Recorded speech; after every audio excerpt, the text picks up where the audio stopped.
नमस्कार दोस्तों, स्वागत है आपका मेरे यूट्यूब चैनल सेल्फ मेडिकोस में। तो आज जो कि पिछले वीडियो हम छोड़ दिए थे जिसमें एमोन कार्ब का, तो ये एमोन कार्बोनियम का सेकंड वीडियो है। ठीक है, तो एमोनियम कार्बोनियम का पार्ट 2 है ये। ठीक है, पार्ट 2, क्योंकि देखिए दोस्तों वो वीडियो लंबा होते जा रहा था, इसलिए हम सेकंड वीडियो यहाँ पे शूट किए। तो इस वीडियो में हम मेनली एमोनियम कार्ब का जो भी क्रॉनिक केस होता है, तो क्रॉनिक केस को ये एमोनियम कार्ब ठीक करता है, तो उसकी हम बात करेंगे। ठीक है, तो आप समझने की कोशिश कीजिएगा। जैसा कि हम पिछले वीडियो में बताए थे दोस्तों, पिछले वीडियो में जनरल जो भी बातें हैं एमोनियम कार्ब के बारे में वो सब बता दिए थे। ठीक है, बट इस वीडियो में हम इसको थोड़ा स्पेशल वे में बात करेंगे कि जैसे ये कार्डियोवैस्कुलर सिस्टम हो गया, रेस्पिरेटरी सिस्टम हो गया, नर्वस सिस्टम हो गया, इस पे कैसे कैसे ये एक्ट करता है एमोनियम कार्ब, उसकी बात करते हैं। तो बात शुरू करते हैं हम दोस्तों रेस्पिरेटरी सिस्टम से। ठीक है, रेस्पिरेटरी सिस्टम में। ठीक है, रेस्पिरेटरी सिस्टम, ये रेस्पिरेटरी सिस्टम के लिए दोस्तों बहुत ही अच्छा मेडिसिन है। बहुत ही अच्छा, क्या मतलब बोलेंगे कि मतलब बेस्ट मेडिसिन में इसका मतलब बेटर मेडिसिन इसको हम बोल सकते हैं। ये रेस्पिरेटरी सिस्टम के लिए काम करता है ये जो एमोनियम कार्ब मेडिसिन है। ठीक है, तो सबसे पहले दोस्तों कि मतलब ब्रीदिंग से रिलेटेड, ठीक है, रेस्पिरेटरी सिस्टम से रिलेटेड ये कैसे वर्क करता है, कहाँ कहाँ वर्क करता है। तो रेस्पिरेटरी सिस्टम में जितने भी ऑर्गन इन्वॉल्व हैं लगभग सभी पर ये वर्क करता है। जैसे कि हम आपको बता दें कि एल्वियोलाई हो गया, ठीक है, लंग्स हो गया, ठीक है, ब्रोंकियल हो गया, ये जितना भी होता है मतलब सब पर ये वर्क करता है। जितना भी रेस्पिरेटरी सिस्टम का ऑर्गन प्रेजेंट होता है हमारे बॉडी में वो सब पे वर्क करता है।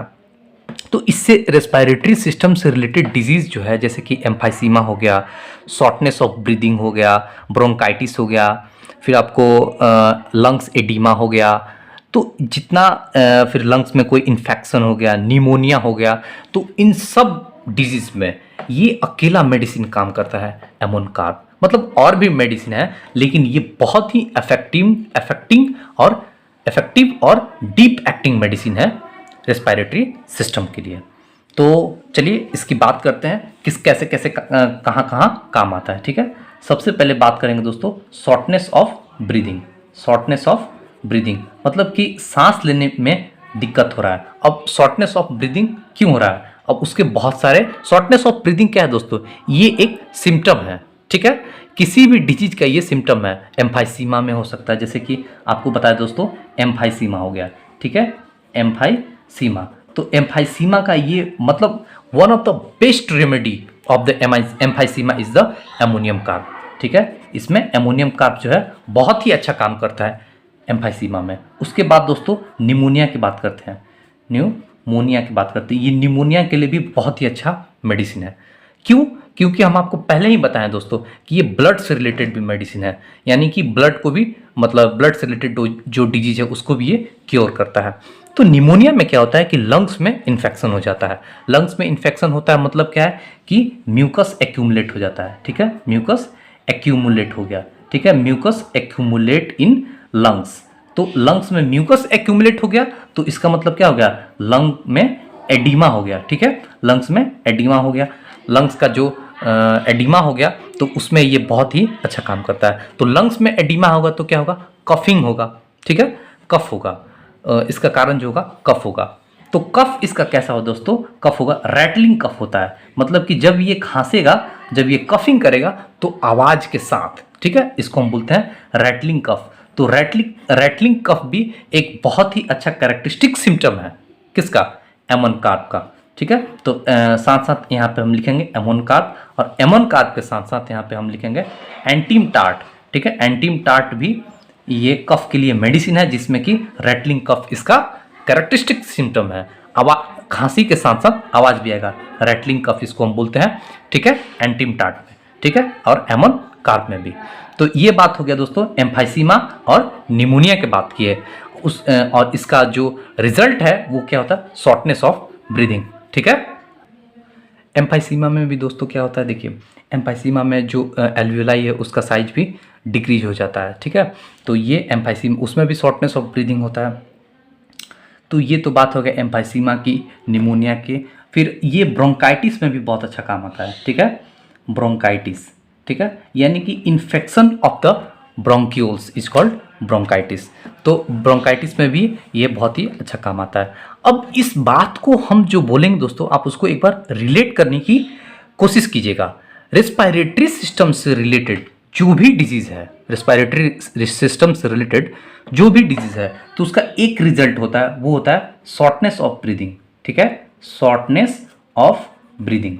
शॉर्टनेस ऑफ ब्रीदिंग हुआ तो शॉर्टनेस ऑफ जब ब्रीदिंग होगा तो क्या होता है, यहां पे less oxygen, less O2 supply to organ, ठीक है, मतलब कि जो ऑर्गन सिस्टम हमारे बॉडी में प्रेजेंट है वहां पे एक सफिशिएंट अमाउंट में ऑक्सीजन सप्लाई नहीं हो रहा है।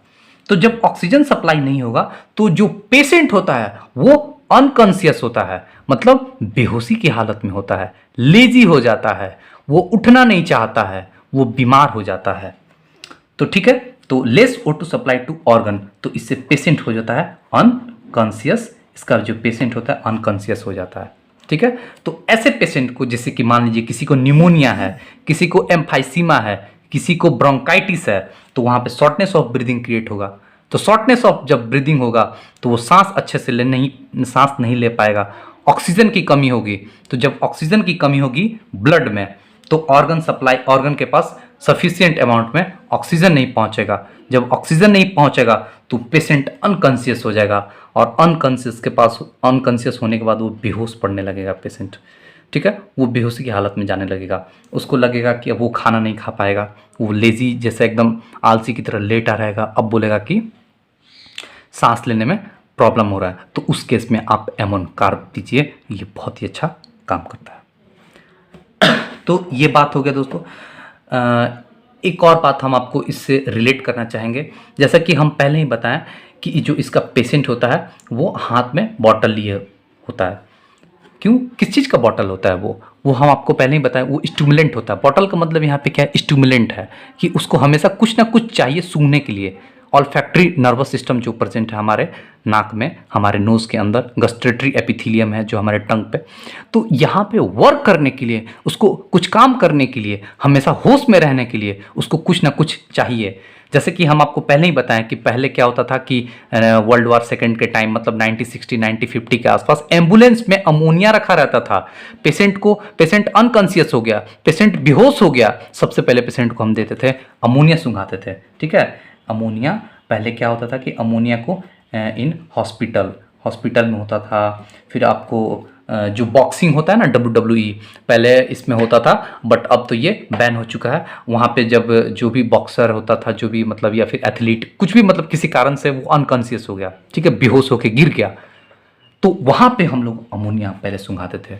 जो पहले अमोनिया देते, इंजेक्शन देते थे, या फिर उसको डायरेक्ट ब्लड में इंजेक्ट करते थे, या फिर उसको सूंघाते थे।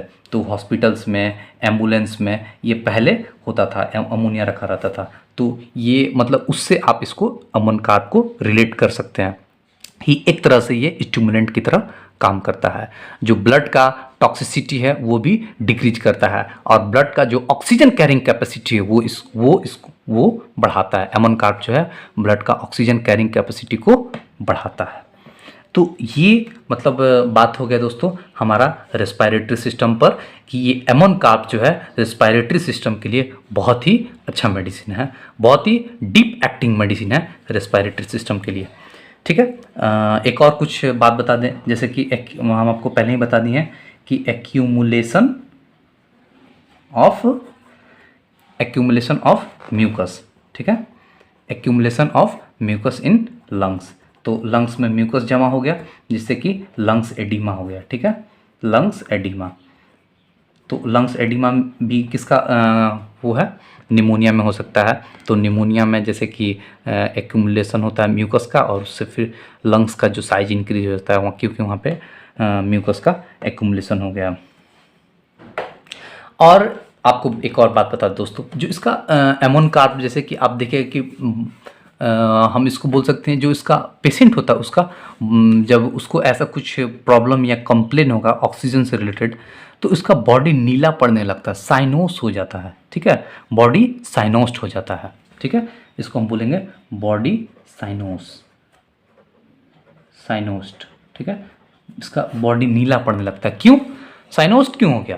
क्योंकि देखिए यहाँ पे ऑक्सीजन की कमी हो रही है, ठीक है, ऑक्सीजन की कमी हो रहा है, तो स्किन का सरफेस से पहले पेल होगा, उसके बाद वो साइनोस्ट होने लगेगा, ठीक है। तो ये बात हो गया आपका रेस्पिरेटरी सिस्टम से रिलेटेड। अब बात करते हैं हम हार्ट से रिलेटेड, ठीक है, हार्ट से रिलेटेड, ये हार्ट पर मेडिसिन कैसा वर्क करता है, ठीक है। तो ये कंजेस्टिव हार्ट फेलियर, ठीक है, कंजेस्टिव हार्ट फेलियर, जो कंजेस्टिव हार्ट फेलियर का केस है दोस्तों, ये इसमें भी बहुत अच्छा मेडिसिन वर्क करता है। कंजेस्टिव हार्ट फेलियर से यहाँ पे क्या मतलब है कि देखिए, जब क्रॉनिक केस में बहुत लंबे समय से जो हार्ट है वो मतलब जो फुल पंप नहीं कर पा रहा है, जो भी आउटपुट होता है हार्ट को, उसी को हम बोलते हैं कि वो जैसे कि 4800 ml जो ब्लड है पर मिनट, ये इसका ब्लड हार्ट का आउटपुट होता है, ठीक है। जब ये इतना पूरा नहीं कर पाएगा, इतना पंप नहीं कर पाएगा हमारा ब्लड, तो उसको हम बोलेंगे हार्ट फेल हो गया। अब हार्ट फेल होने का मतलब ये नहीं होता है कि वो पेशेंट मर गया, नहीं, ब्लड कम पंप कर रहा है 4800 ml, या फिर हम इसको बोलते हैं 5 लीटर ब्लड पर मिनट, तो इससे डिक्रीज होके ये आ जाएगा मतलब 4 लीटर पर मिनट। तो ये क्या हो गया, हार्ट जो है वो 5 लीटर मतलब ब्लड पंप करने में फेल हो गया। आप समझने की कोशिश कीजिए।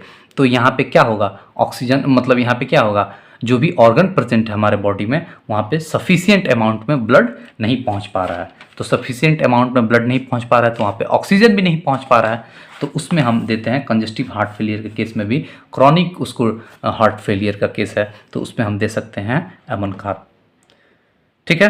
आपको पहले ही बताएं कि इसका जो कंजेस्टिव हार्ट फेलियर का पेशेंट होता है दोस्तों, वो ईजिली टायर्ड हो जाता है, ठीक है, ईजिली टायर्ड हो जाएगा, मतलब कि जल्दी थक जाएगा। क्यों? क्योंकि ऑक्सीजन सप्लाई कम है, ब्लड सप्लाई कम है, ऑर्गन के पास ब्लड नहीं पहुंचेगा तो उसमें न्यूट्रिशन नहीं पहुंचेगा, ऑक्सीजन नहीं पहुंचेगा, इसलिए वो ईजिली टायर्ड हो जाता है। वो जो सीढ़ी पर नहीं चढ़ पाएगा, difficulty to climb on the stairs, hills, difficulty to climb on stairs, ठीक है, सीढ़ी के ऊपर नहीं चढ़ पाएगा या फिर हिल या माउंटेन पर नहीं जा पाएगा, वो तुरंत कुछ भी काम करेगा वो इजली टायर्ड हो जाता है। तो ये हार्ट के केस में भी हम लोग दे सकते हैं एमोनकार्ब को।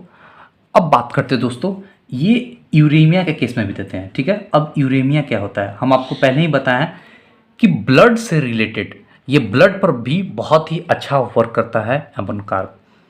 तो अब यूरेमिया क्या है, देखिए, जो नाइट्रोजनस प्रोडक्ट या नाइट्रोजनस वेस्ट को हम बोलते हैं, नाइट्रोजनस वेस्ट जो है जैसे कि अमोनिया हो गया, यूरिया हो गया, ये इसका कंसंट्रेशन ब्लड में बढ़ जाए तो उस केस को हम बोलते हैं यूरेमिया, ठीक है। तो यहाँ पे हम लिख सकते हैं कि नाइट्रोजिनस प्रोडक्ट, ठीक है।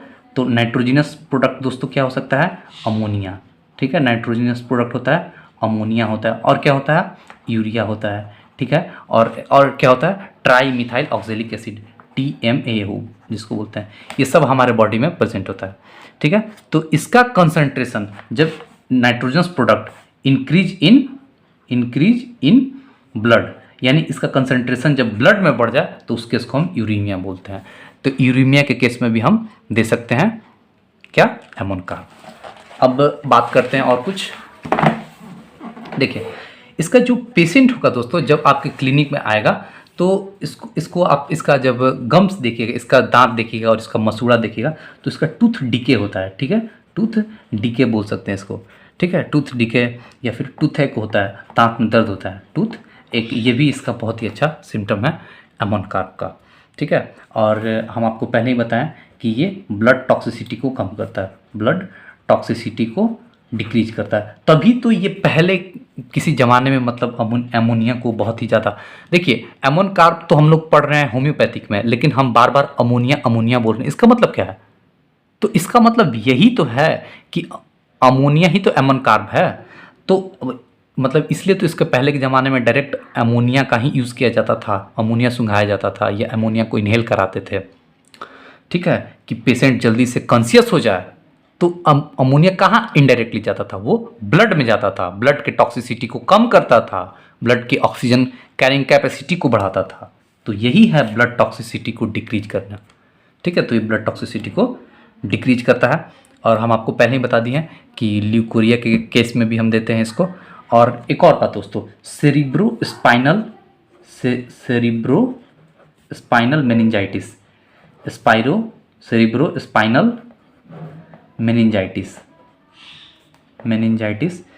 देखिए सेरिब्रो स्पाइनल मेनिंजाइटिस के केस में हम देते हैं। तो सेरिब्रो स्पाइनल मेनिंजाइटिस क्या होता है, देखिए, यानी सेरिब्रम स्पाइनल कॉर्ड मेनिंजाइटिस। जो सेरिब्रम और स्पाइनल कॉर्ड का जो कवरिंग होता है, ड्यूरोमीटर, एरेक्नॉइड और पायोमीटर, उसको हम मेनिंजेस बोलते हैं, ठीक है। मेनिंजेस का मतलब होता है कवरिंग, ठीक है, इसका मतलब होता है कवरिंग। तो जो स्पाइनल कॉर्ड और सेरिब्रम का जो कवरिंग होता है उसमें कोई इन्फेक्शन हो जाए, ड्यूरोमीटर, एरेक्नॉइड या पायोमीटर, इन तीनों में से किसी में इन्फेक्शन हो जाए, तो उस केस में हम दे सकते हैं एमोन कार्ब। ये भी बहुत अच्छा काम करता है एमोन कार्ब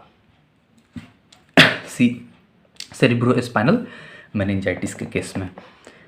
तो और एक और बात लास्ट रह गया है, जो कि ये भी बहुत ही कैरेक्टरिस्टिक सिम्टम है इसका, ऑल फ्लूइड्स, ठीक है, ऑल फ्लूइड्स आर एक्रिड,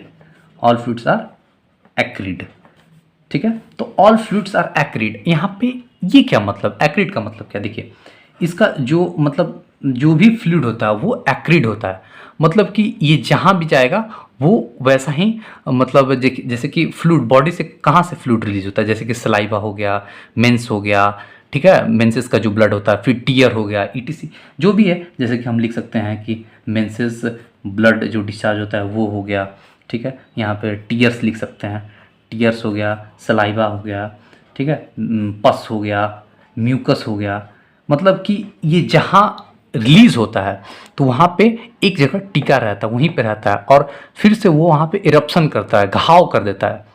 बहुत चीज़ देखिएगा, बहुत लोगों का ऐसा होता है कि जैसे कि सलाइवा, मतलब जो लिप्स होता है, लिप्स के साइड में एकदम कॉर्नर पे यहाँ पे घाव होता है, ठीक है, ये मान लीजिए, आप समझिएगा, यहाँ पे घाव हो जाता है, देखे होंगे यहाँ पे, ये लिप्स है, अपर लिप्स है ये लोअर लिप्स है, ठीक है। तो यहाँ पे भी घाव होता है, इस कोने पे, यहाँ पे, ठीक है। तो क्योंकि जो इसका सलाइवा है, जो माउथ से सलाइवा सिक्रेट हो रहा है, ये कोने पे, मतलब जहाँ भी इकट्ठा होगा ये, तो वहाँ पे इरप्शन कर देता है, वहाँ पे घाव बनाने लगता है। जैसे कि मेंस का जो फ्लूइड होता है, मेंसेस जो आता है फीमेल में, तो जो ब्लड डिस्चार्ज होता है तो वहाँ पे भी ये प्रॉब्लम करता है, जो वेजाइना से सिक्रेट होता है तो वहाँ पे भी कुछ इरप्शन या घाव कर देता है। तो इसलिए इसका जो भी फ्लूइड होता है, फिर इसको जो टीयर्स होता है, जो आंसू होता है इसका, वो भी खतरनाक होता है, वो भी जल्दी से मतलब निकलता पानी की तरफ बिल्कुल नहीं होता है, वो जहाँ भी धीरे धीरे जाएगा, और वो आपने देखे हैं कि जहाँ भी मतलब उससे रिलेटेड जैसे छुएंगे, उससे टच होगा तो वहाँ भी वैसे ही कर देता है, वहाँ पे घाव या फुंसी फोड़ा कुछ भी करने लगता है। तो इसको हम बोलते हैं एक्रिड, ठीक है। इसका जो फ्लूइड होता है बॉडी पार्ट से जहाँ से भी रिलीज होता है वो एक्रिड होता है। तो उम्मीद करते हैं दोस्तों कि आपको ये एमोन कार्ब का सेकेंड पार्ट भी समझ में आई होगी। थैंक यू दोस्तों।